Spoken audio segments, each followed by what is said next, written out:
Here are 5 key ways that your terms of service can limit your company's risk when offering an online platform or website. The first is a limit of liability provision.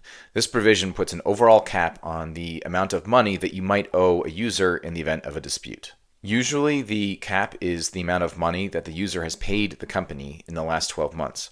But if the user isn't paying any money, then it's usually some sort of small amount, like $100. Usually, indirect damages, so damages for things that are not immediately foreseeable, are completely excluded. Sometimes there are exceptions to the limit of liability. So, for example, if the platform is handling really sensitive information, then breaches of confidentiality might be an exception to the cap. The second important thing to have in the terms of service is a code of conduct.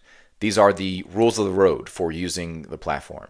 If a user violates that code of conduct, they can be suspended or even permanently kicked off. The code of conduct typically lists the behavior that is just not allowed on the platform. So, for example, no harassing conduct, no uploading infringing content, no bulk copying via scraping. The third important provision to have in your terms of service is a content removal provision if you are allowing users to upload content. This provision is meant to protect the platform in case users upload infringing content. The Digital Millennium Copyright Act, also known as the DMCA, sets forth a very specific procedure that any platform should follow if they have reason to suspect that any content on their platform is infringing.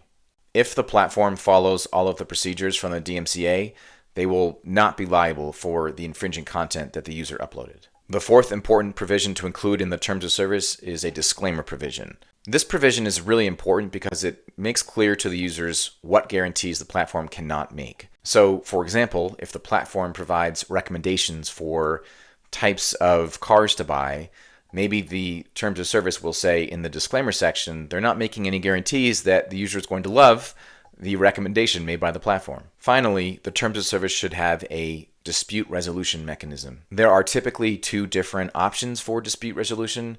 Usually it's either going to court or handling the dispute through arbitration. Arbitration is frequently chosen because it tends to be quicker, cheaper, and it's confidential. You can't guarantee those things, but that tends to be the case. By laying out the rules of dispute resolution in the terms of service, it gives some certainty to both the platform and the user if a dispute arises. The terms of service needs a lot of customization for any platform, but these 5 provisions go a long way toward reducing unnecessary risk.